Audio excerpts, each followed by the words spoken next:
So the bear is right here. Here's the snout, the eye. So this is the head, and this is one of the arms. There's the chest, and this is the leg, and here's another leg. So this cactus is actually camouflaging it.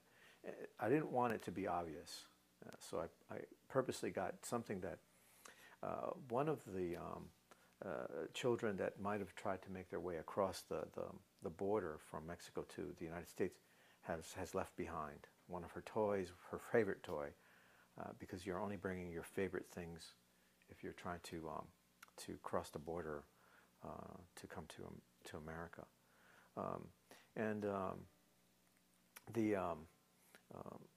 The teddy bear had to be almost as though it was just like discarded, that it was in place carefully, because then it doesn't give you that sense that it wasn't meant to be discarded like that. You know, this is an awkward position for a stuffed animal. They're usually sitting, they're content.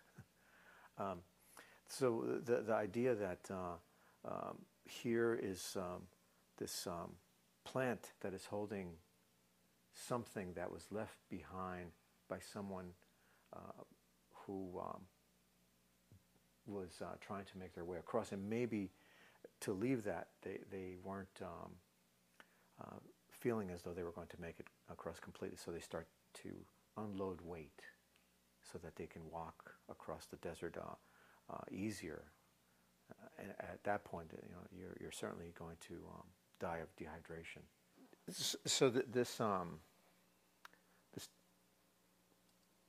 condition that we're addressing this group of artists, I think we've always been addressing it, especially since most of us have come from other places, other countries. And my parents, who had to leave us behind when I was 4 years old, and back in 1959, they came to the United States. They established themselves here in New York City.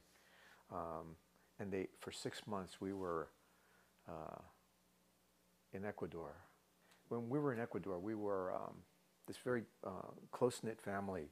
I had 3 older sisters and a younger brother, and then there was my parents and my grandmother on my father's side, and a maid. Yeah, it was an amazing household. But the problem was that my father was under the employment of the government, and because the politics in the government were changing so much, even though my great-grandfather was the governor of Pichincha, it didn't help my father at that time, and he was advised to leave and go to the United States to start a new life. Otherwise, we would starve to death. And of course,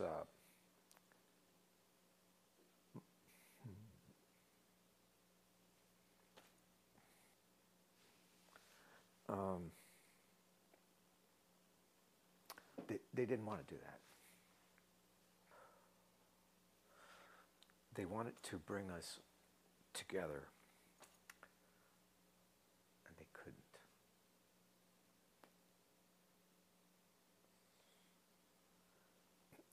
So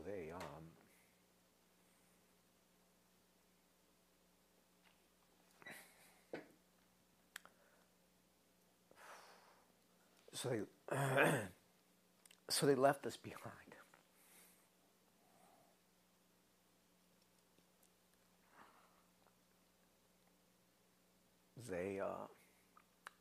They struggled so hard for 6 months to establish themselves here in New York. We struggled just as hard in Ecuador. And finally, we were united. And my father had gotten a job as a patina master at a foundry, because he was a sculptor. He knew how to patina sculptures, and but he didn't want to do that. He was a sculptor or an artist, and he practiced drawing and making his craft better. So we fell into this new surrounding. For me, it didn't look like there was much difference. But I saw my father draw, and I started to draw. So at about 4.5, 5 years old, I was drawing pretty well. And by the time I was about 6, I was drawing. I was copying things pretty easily, and I started to draw trucks and dinosaurs and animals. I loved those things, and my parents couldn't afford to get me these things, so I would draw them. So I had a big collection of drawings, and this thing about leaving things behind. My parents left all their friends and their family behind, their brothers and their sisters, their nephews, their nieces, just everyone. And when we came after, when our entire family was united, we didn't know anything. We didn't know anyone. And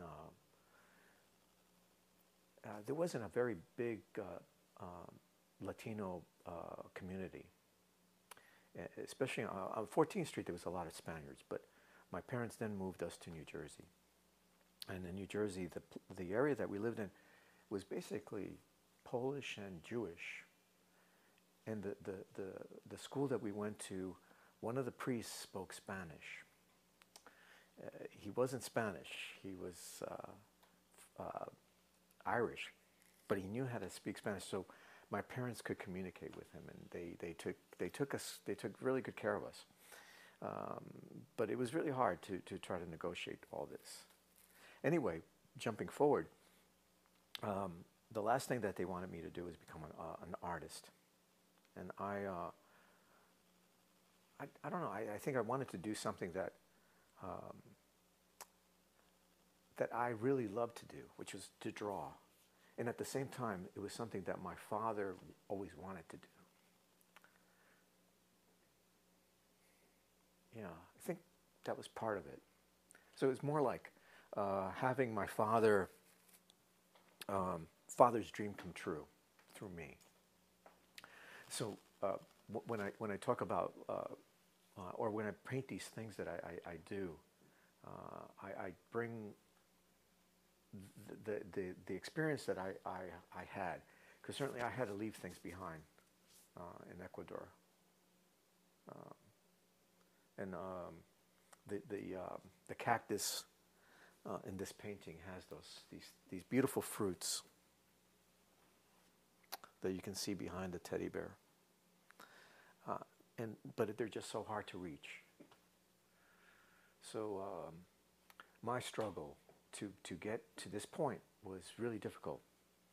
Not having a Latino community, I went through it sort of blindly, and finally one day somebody from the Latino community found me and asked me how I got there.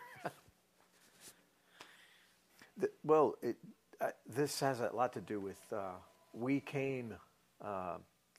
Most of us that are, if we weren't, even if we were born here and we're Latino, or we're from another country, not necessarily from a Latin American country, we are the country.